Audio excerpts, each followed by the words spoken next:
Hello student, welcome to TNC exam prep. TNC exam prep में आप सभी का स्वागत है। हम लोग आप लोगों के लिए सीयूटी की जीके और जीएस की सीरीज लगातार ला रहे हैं। ये उस सीरीज का 7वां सीरीज है।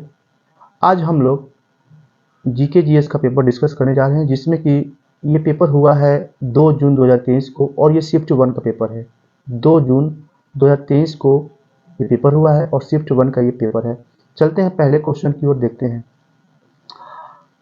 और आप लोग अगर 6 से 7 6 वीडियो देखे होंगे, आप लोगों को पेपर का ट्रेंड तो पता ही चल गया होगा जीके जीएस से कैसे क्वेश्चन आ रहे हैं। ठीक है, मैं लास्ट में ये भी बताऊंगा कि क्या क्या चीज़ें टॉपिक कवर करनी है, जिससे कि आप लोग टोटली कवर करोगे जो पेपर का ट्रेंड चल रहा है। मैं सभी को बताऊंगा लास्ट सीरीज में। चलते हैं पहले क्वेश्चन की ओर। Jamshedpur is situated on the bank of river. Jamshedpur किस नदी के तट पर स्थित है? पहला क्वेश्चन यही है। ऑप्शन दिया है गंगा, दूसरा ऑप्शन है महानदी, तीसरा है स्वर्णरेखा, चौथा है गोदावरी।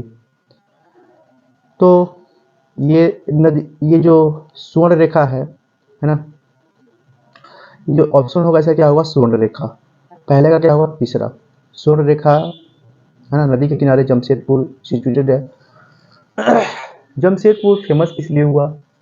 जमशेदपुर फेमस हुआ यहाँ पे टाटा स्टील इंडस्ट्री की स्थापना हुई थी, टिस्को। ठीक है, टाटा आयरन है ना steel corporation, Tata iron steel corporation की स्थापना हुई 26 अगस्त 1907 को। 26 अगस्त 1907 को टिस्को की स्थापना हुई। ठीक है, इसके संस्थापक थे दोराबजी टाटा। दोराबजी टाटा इसके संस्थापक थे टिस्को के। ओके, 1907 में इसकी स्थापना की गई। इसे टाटा नगर भी कहते हैं। क्या बोलते हैं? टाटा नगर। ठीक है, पिग आयरन प्रोडक्शन यहाँ शुरू हुआ 1911 में। पिग आयरन का प्रोडक्शन यहाँ कब शुरू हुआ? 1911 में। और यहाँ स्टील का प्रोडक्शन कब हुआ? 1912 में। तो अगर पूछ ले कि स्टील का प्रोडक्शन कब शुरू हुआ, तो 1912 में, और पिग आयरन का 1911 में, और इसकी स्थापना हुई 1907 में। चलते हैं दूसरे क्वेश्चन की ओर। दूसरा क्वेश्चन लिस्ट 1, लिस्ट 2, सूची 1, सूची 2 दिया हुआ है, मिलान करना। डांस और स्टेट दिया हुआ है। कौन सा डांस किस स्टेट में होता है? पहला है भरतनाट्यम। भरतनाट्यम होता है तमिलनाडु में। एक का फोर अगर हम लोग चूज करें तो हमें डायरेक्टली ही चौथे ऑप्शन की ओर पहुंच जाते हैं, चौथे विकल्प की ओर पहुंच जाते हैं। ऑप्शन 4 बिहू। बिहू कहाँ का है? आसाम का है।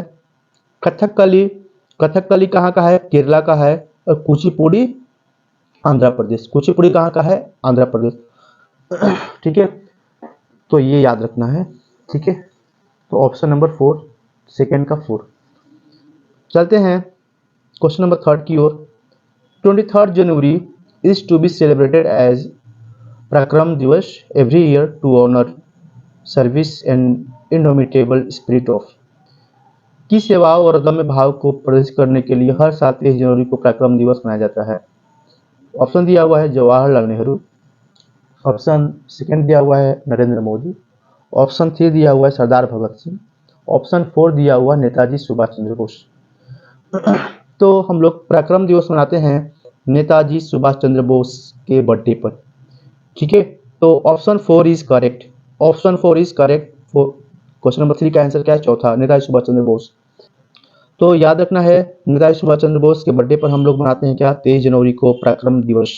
अगर हम लोग बोले कि हम लोग एक फेस्टिवल मनाते हैं, है ना, यूथ फेस्टिवल, है ना, यूथ फेस्टिवल किसके उपलक्ष्य में मनाते हैं? तो ये 12 जनवरी को हम लोग क्या मनाते हैं? यूथ फेस्टिवल मनाते हैं, और विवेकानंद के बर्थडे के उपलक्ष्य पर 12 जनवरी को हम लोग यूथ फेस्टिवल मनाते हैं। सरदार भगत सिंह ऑप्शन नंबर 3 दिया हुआ है ना। शहीद दिवस मनाते हैं 23 मार्च को। शहीद दिवस मनाते हैं 23 मार्च को। उस दिन इनकी फांसी हुई थी, सरदार भगत सिंह की, 23 मार्च शहीद दिवस। तो तीसरे का ऑप्शन 4। चलते हैं क्वेश्चन नंबर 4 की ओर। The book last queen is written by. Last queen नामक पुस्तक किसके द्वारा लिखी गई थी? ऑप्शन दिया हुआ चित्रा बनर्जी, ऑप्शन सेकंड दिया रुमान आलम, ऑप्शन 3 दिया हुआ तेपीना चांद, और ऑप्शन 4 दिया रिचर्ड राइट। ऑप्शन पहला बिल्कुल सही है, Chitra Banerjee the book last queen के लेखक है। क्वेश्चन नंबर 5 है the saffron colour in India national flag is symbol of. जो केसरी कलर है ना, हल्का नारंगी टाइप बोलते हैं हमारे झंडे पर, है ना, तो वो कलर किस चीज का प्रतीक है, किस चीज का प्रतीक है? रिनाउंसिएशन ऑफ मटेरियल गेन्स, भौतिक लाभ का त्याग, path of truth, relation of soil and plant life, और धर्मा। ठीक है, तो देखते हैं। ऑप्शन नंबर पहला बिल्कुल सही है, रिनाउंसिएशन ऑफ मटेरियल गेन्स। ठीक है ना, भौतिक लाभों का त्याग। यहाँ पर ज्यादातर आपको दिखेगा स्ट्रेंथ एंड करेज, है ना। जो ये केसरी है, सैफरन कलर है ना, ये किस लिए है? स्ट्रेंथ और करेज, साहस के लिए। ठीक है ना, साहस के लिए, ज्यादातर स्ट्रेंथ के लिए, ताकत के लिए और साहस के लिए इसको दिखाया जाता है, सिंबल है। ठीक है, तो इसका ऑप्शन क्या होगा? पहला, स्ट्रेंथ एंड करेज। ठीक है, ऑप्शन सेकेंड दिया हुआ पाथ ऑफ ट्रूथ, सत्य का मार्ग। सत्य का मार्ग जो है ये कौन सा बताता है? ये व्हाइट कलर, जो हमारे झंडे पे व्हाइट कलर है, वो क्या बताता है? सत्य के मार्ग को बताता है, व्हाइट, है ना, पाथ ऑफ ट्रूथ बताता है। ऑप्शन थर्ड दिया हुआ relation of soil and plant life, ये ग्रीन कलर है। ये क्या है? ग्रीन कलर, ये मिट्टी से संबंध बताता है, ग्रीन कलर, है ना। तो ये तीनों मिलकर के बने हैं। और हमारे जो झंडे हैं, झंडे के बीच में, है ना, चक्र है ना, मैरून कलर का, सॉरी हल्का ब्लू कलर का बोल सकते हो। ठीक है ना, उसमें 24 तिल्लियां होती हैं। कितनी तिल्लियां होती हैं? 24 स्पोक, 24 स्पोक्स होते हैं, तिल्लियां होती हैं उसमें। ठीक है, अगर मैं ये पूछूं कि बताओ आप लोग कि इसको किसने फ्लैग का डिजाइन किया था? फ्लैग की डिजाइन किसने की थी? तो ये पिंगली वेंकैया किए थे। कौन किए थे? पिंगली वेंकैया किए हैं इसका। ठीक है, पिंगली वेंकैया किए हैं इसका, डिजाइन किए हैं हमारे नेशनल फ्लैग का। अगर एक क्वेश्चन और आ सकता है कि बताओ कि हमारा राष्ट्रीय झंडा जो है, नेशनल फ्लैग जो है, इसको कब एडॉप्ट किया गया कि ये हमारा झंडा है? बताओ। तो ये 22 जुलाई 1947 को, 22 जुलाई 1947 को हम लोगों ने अपना राष्ट्र झंडा, ठीक है, अडॉप्ट किया था। ठीक है, चलते हैं। तो पहला का ऑप्शन नंबर क्या होगा? 1 होगा, स्ट्रेंथ एंड करेज। ठीक है, स्ट्रेंथ एंड करेज होगा। चलते क्वेश्चन नंबर 6 की ओर। Who has authority to decide all doubt and dispute connected with the election of the president. कह रहे हैं कि राष्ट्रपति के चुनाव से जुड़े सभी संदेहों और विवादों का निर्णय करने का अधिकार किसे है?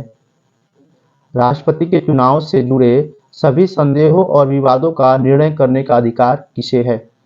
तो ऑप्शन दिया हुआ है वाइस प्रेसिडेंट, सेकेंड दिया हुआ है स्पीकर ऑफ लोकसभा, थर्ड दिया हुआ है पार्लियामेंट, और फोर्थ दिया हुआ सुप्रीम कोर्ट।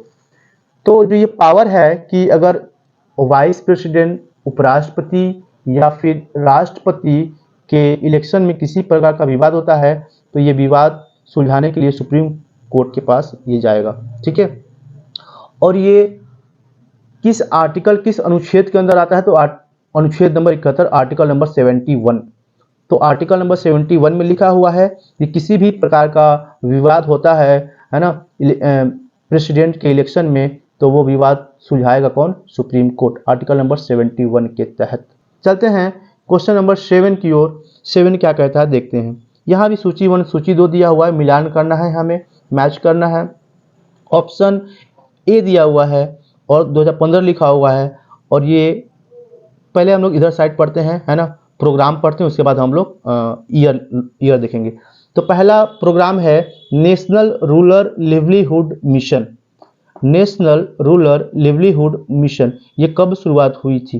तो ये 2011 में शुरुआत हुई, जून 2011 को शुरुआत हुआ नेशनल रूरल लिवलीहुड मिशन। तो अगर हम लोग मैच कराएं तो ए का थर्ड कहाँ मिल रहा है? तो पहले में और दूसरे में, दोनों में मिल रहा है। तो अभी वेट करते हैं थोड़ा सा हम। प्रधानमंत्री ग्राम सड़क योजना, प्रधानमंत्री ग्राम सड़क योजना ये शुरू किया गया दिसंबर 2000 को, दिसंबर 2000 को प्रधानमंत्री ग्राम सड़क योजना शुरू हुआ। तो बी का 2, तो बी का 2 कहाँ मिला? ऑप्शन नंबर सेकेंड, विकल्प दूसरा। ठीक है, ये सही है। उसके बाद देखते हैं C1। अब सी का 1 मिल गया और डी का 4 मिल गया। ठीक है, सी का क्या होगा? 1। ठीक है ना, तो इस तरीके से हम लोग आगे की ओर बढ़ जाएंगे। ठीक है ना, सी का क्या है, नेशनल रूरल लिवलीहुड मिशन। ठीक है, चलो आगे बढ़ते हैं। इसका सही आंसर क्या है, सेकंड, नेशनल स्किल, सॉरी इसमें 2015 होगा नेशनल स्किल का। ठीक है, सॉरी फॉर दिस क्वेश्चन, यहाँ पे नेशनल स्किल जो होगा वो 2015 का है, जुलाई 2015 का है। और जो दिसंबर 2000 है ये होगा प्रधानमंत्री ग्राम सड़क योजना, बी का 2 होगा। उसके बाद सी 2011 जून, ये क्या है, सी का 1 है, तो ये है नेशनल रूरल लिवलीहुड मिशन। अच्छा ठीक है, मैंने सही बताया था। और डी का 4, डी का क्या हो गया, 4। चलो तो सातवें का ऑप्शन नंबर सेकंड। चलते हैं क्वेश्चन नंबर 8 की ओर। क्वेश्चन नंबर 8 देखते हैं। The Himalayan peak Makalu is situated in which of the Indian neighbouring country. Himalayan peak Makalu, Himalaya शिखर मकालू भारत के किस पड़ोसी देश में स्थित है? ऑप्शन है भूटान, ऑप्शन है चीन, ऑप्शन है नेपाल, ऑप्शन है पाकिस्तान। ये 4 ऑप्शन दिए 1 2 3 4। तो ये जो मकालू है वो नेपाल में स्थित है। इसकी ऊंचाई है 8481। 8वें का option number 3 is correct. Question number 9 देखते हैं। The founder of servant of Indian society is. Bharatiya Samaj का सेवक के संस्थापक है ना, भारतीय है ना, समाज सेवक के संस्थापक कौन है ये बताना है। तो सर्वेंट ऑफ इंडियन सोसाइटी की स्थापना किसने की थी, क्वेश्चन ये है। ठीक है, तो पहला है महात्मा गांधी ऑप्शन दिया हुआ है, दूसरा ऑप्शन दिया बाल गंगाधर तिलक, तीसरा ऑप्शन है गोपाल कृष्ण गोखले और चौथा ऑप्शन लाला लाजपत राय। ठीक है, तो ये सही आंसर होगा गोपाल कृष्ण गोखले। गोपाल कृष्ण गोखले ने 1905 में महाराष्ट्र के पुणे में सर्वेंट ऑफ इंडियन सोसाइटी की स्थापना की थी। Gopal Krishna Gokhale is the correct answer, 9 का 3। क्वेश्चन नंबर 10 चलते हैं कि 10 में क्या होगा। ठीक है, तो देखते हैं, कह रहे हैं कि andrology is the study of male reproductive organ. Andrology पुरुष प्रजनन अंग का अध्ययन है, ये बिल्कुल सही है। चलते हैं आगे सेकंड की ओर। Agrology is the study of grass, ये गलत है, ये ग्रास नहीं, ये क्रॉप्स की होती है ना, क्रॉप्स जो उगाते हैं उसका होता है, तो ये बी वाला गलत है।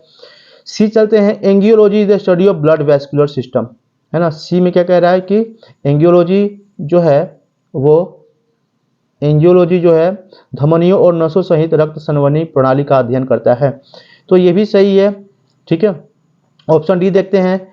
Agronomy, agronomy is the science of soil management and production of crop. Agronomy मृदा प्रबंधन और फसल उत्पादन का विज्ञान है, ये बिल्कुल सही है। ACD is the correct answer, मतलब कि 10वें का ऑप्शन नंबर 4 सही है।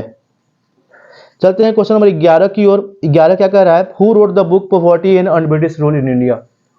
Who wrote the book poverty and un-British rule in India. तो ये ऑप्शन दिया पंडित जवाहरलाल नेहरू, ऑप्शन सेकंड है महात्मा गांधी, ऑप्शन 3 है दादा भाई नौरोजी, ऑप्शन 4 है सरदार वल्लभ भाई पटेल। ठीक है, तो कौन सा आंसर सही होगा ये हमें बताना है। ठीक है, तो अगर आंसर की बात करें तो इसका आंसर दादा भाई नौरोजी बिल्कुल सही। ये क्वेश्चन काफी बार रिपीटेड होता है अलग अलग एग्जामों में, अलग अलग है ना पेपरों में।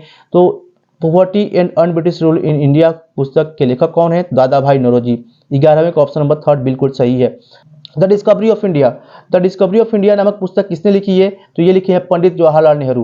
पंडित Jawaharlal Nehru the discovery of India नामक पुस्तक लिखी है, बहुत ही हर एग्जामों में ये पूछा जाता है कहीं ना कहीं।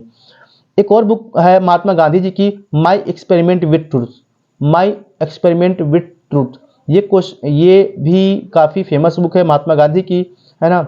तो ये खुद महात्मा गांधी ने लिखा है, ठीक है ना, तो ये याद रखना है। चलते हैं क्वेश्चन नंबर 12 की ओर। 12 क्या कह रहा है देखते हैं। Which of the following are true about union budget 2021। इसमें से कौन सा यूनियन बजट के बारे में सही है। पहला ऑप्शन दे रहा है कि आत्मनिर्भर health care system was announce. 2021 में आत्मनिर्भर हेल्थ केयर सिस्टम अनाउंस किया गया था। ऑप्शन बी दिया हुआ है, ये बिल्कुल सही है, किया गया था ये, ठीक है। ऑप्शन बी दिया big boost for road and infrastructure, है ना। कह रहे कि बहुत सारे काम किए गए हैं, है ना, रोड को और इंफ्रास्ट्रक्चर बूस्ट करने के लिए अनाउंस किया गया था कि हम लोग इंफ्रास्ट्रक्चर बढ़ाएंगे, है ना। तो सड़कों और बुनियादी ढांचे के लिए बड़ा प्रोत्साहन दिया गया, तो ये भी सही है, बी सही है। सी व्हीकल स्क्रैपेज पॉलिसी, ये तो पॉलिसी आई ही 2021 में। और fuel and liquor excise impose, तो ये भी सही है ना। तो सारी ऑप्शन सही है, तो A B C and D सही है। तो ऑप्शन नंबर 2 सही है इसका, 12वें का दूसरा। चलते हैं क्वेश्चन नंबर 13 की ओर। Question number 13, ozone layer is located in which layer of the atmosphere. कह रहे कि ओजोन परत वायुमंडल की किस परत में स्थित है। ओजोन परत वायुमंडल की किस परत में स्थित है। ऑप्शन दिया ट्रोपोस्फियर, सेकंड दिया है स्ट्रेटोस्फियर, थर्ड दिया है मेसोस्फियर, फोर्थ दिया है थर्मोस्फियर। ट्रोपोस्फियर को क्षोभ मंडल कहते हैं, स्ट्रेटोस्फियर को समताप मंडल कहते हैं, मेसोस्फियर को है ना मध्य मंडल बोलते हैं और थर्मोस्फियर को थर्मोस्फियर ही बोलते हैं, ठीक है ना। या फिर बाह्य मंडल, एक्सोस्फियर भी एक और होता है, ठीक है ना। देखते हैं कि इसका आंसर क्या सही होगा। तो स्ट्रेटोस्फियर इज करेक्ट। स्ट्रेटोस्फियर क्या है, सही है ना। यही क्या होता है, यहीं पे ओजोन लेयर पाया जाता है स्ट्रेटोस्फियर में।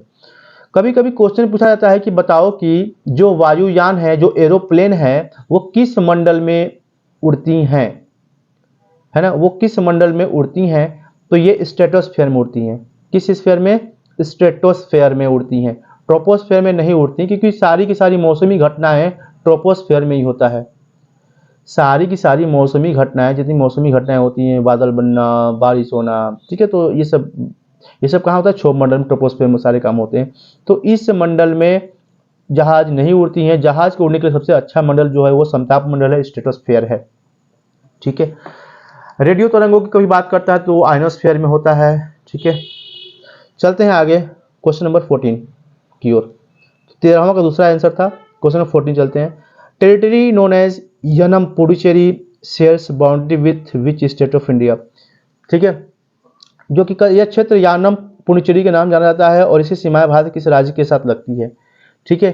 तो कह रहे कि जो यनम है ना, पुडुचेरी का ही एक पार्ट है, यनम, माही, है ना, ये सब पुडुचेरी के ही एक छोटी छोटी टेरिटरी हैं जो कि अलग अलग जगहों पर हैं, ठीक है। तो पुडुचेरी का जो यनम वाला पार्ट है, कह रहे कि वो किससे लगता है ना, किसके नजदीक है, किसके बहुत ज्यादा पास है, ये पूछा जा रहा है क्वेश्चन को, है ना। तो ऑप्शन दिया हुआ लद्दाख, पहला ऑप्शन है लद्दाख, दूसरा ऑप्शन है केरला, तीसरा ऑप्शन है गोवा, चौथा ऑप्शन है आंध्र प्रदेश। तो ये सबसे नजदीक आंध्र प्रदेश के है, ठीक है। आंध्र प्रदेश के बहुत ही करीब है यनम नाम की टेरिटरी जो पुडुचेरी की है। क्वेश्चन नंबर 15 की ओर चलते हैं। 15, disease due to deficiency of vitamin D. कह रहे कि विटामिन डी की कमी से होने वाला रोग कौन सा है, ठीक है। इसकी कमी से होने वाला रोग कौन सा है। तो पहला ऑप्शन है नाइट ब्लाइंडनेस, रतौंधी, दूसरा है कोविड-19, ठीक है, ये नहीं होगा, स्कर्वी, और फिर 4 दिया है ऑस्टियोमैलेशिया, है ना। तो इसका जो सही आंसर है वो है थर्ड, स्कर्वी, विटामिन डी की कमी से। विटामिन ए की कमी से नाइट ब्लाइंडनेस, है ना। विटामिन बी कमी से बेरी बेरी डिजीज। चलते हैं आगे क्वेश्चन नंबर 16 की ओर। 16 क्या कहता है देखते हैं। कह रहे कि which article of Indian constitution has provision of uniform civil code. कह रहे कि भारत संविधान किस अनुच्छेद में समान नागरिक संहिता का प्रावधान है। Article 42, article 43, article 51, article 44। तो ये है आर्टिकल 44।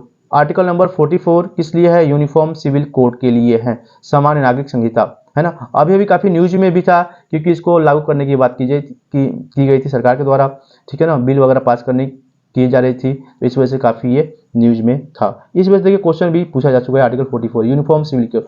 देखो यूनिफॉर्म मतलब समानता होती है, समान। तो 4 क्या है, दोनों बराबर है, इसलिए याद करने का तरीका ये, ठीक है ना। 4 ये डीपीएसपी का पार्ट है। किसका पार्ट है, डीपीएसपी किसमें आता है, directive principle of state policy के अंदर आता है ये, राज्य के नीति निर्देशक तत्व। पार्ट 4 में, किस पार्ट में आता है ये, पार्ट 4। पार्ट 4 कहां से कहां तक है, 36 से 51 तक पार्ट 4 आता है। आर्टिकल 36 से 51 तक, इसी के बीच में 44 आता है, DPSP, directive principle of state policy, राज्य के नीति निर्देशक तत्व। चलते हैं क्वेश्चन नंबर 17 की ओर। Central government has rename Rajpath as. कह रहे कि केंद्र सरकार ने राजपथ का नाम बदलकर क्या कर दिया है। केंद्र सरकार ने राजपथ का नाम बदलकर क्या रख दिया है। आजाद पथ रख दिया है, अटल पथ रख दिया है, कर्तव्य पथ रख दिया है, फिर भारत पथ रख दिया है, क्या नाम रखा है ना। इसका सही आंसर है कर्तव्य पथ। 17वें का ऑप्शन नंबर 3 बिल्कुल सही, कर्तव्य पथ नाम रखा गया है ना। किसका नाम बदल के, राजपथ का। चलते हैं क्वेश्चन नंबर 18 की ओर। Ethanol is obtain commercially by. कि एथेनॉल को हम लोग कॉमर्शियली, एथेनॉल व्यावसायिक रूप से किस प्रकार से प्राप्त किया जाता है। ऑप्शन दिया हुआ है डिहाइड्रेशन, निर्जलीकरण, डिस्टिलेशन, आसवन, फर्मेंटेशन, किण्वन, इवेपोरेशन, वाष्पीकरण। जो सही आंसर है वो है फर्मेंटेशन, किण्वन के द्वारा इसको बनाया जाता है एथेनॉल को, ठीक है। इथेनॉल ब्लेंडिंग काफ़ी न्यूज़ में है, इस वजह से क्वेश्चन भी इससे पूछा गया है साइंस।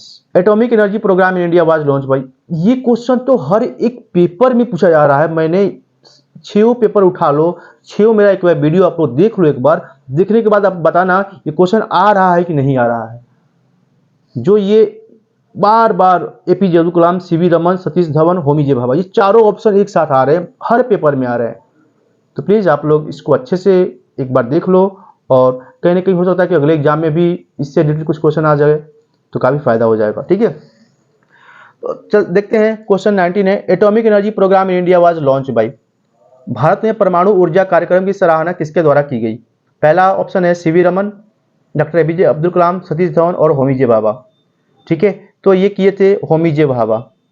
ठीक है, एटॉमिक एनर्जी की शुरुआत। ठीक है ना, इन्हें फादर ऑफ एटॉमिक एनर्जी भी कहा जाता है। ठीक है ना, एटॉमिक एनर्जी का फादर भी होमी जे भाभा को कहा जाता है। ठीक है ना, तो ये याद रखना है। ठीक है, APJ Abdul Kalam missile man of India कहा जाता है। सतीश धवन को पता है कि इसरो के संस्थापक हैं, सतीश, है ना, इसरो के संस्थापक। ठीक है, इसरो के स्थापना 1969, है ना, तो में हुई थी। इस समय से कौन है चेयरमैन? एस सोमनाथ। कौन है? एस सोमनाथ इसके चेयरमैन है। ठीक है, चीफ बोल सकते हैं, इसरो के चीफ कौन है? एस सोमनाथ। तो ये सब 11वें नंबर के चीफ हैं एस सोमनाथ इसरो के। ठीक है ना, तो ये सारे क्वेश्चन बार बार रिपीट हो रहे हैं, है ना, तो प्लीज़ आप लोग इसे देखें अच्छे से। तो आप लोग कमेंट बॉक्स में लिख सकते हैं अगर आपकी कोई नीड हो तो। आज के लिए इतना ही, थैंक्स फॉर लिसनिंग, जय हिंद।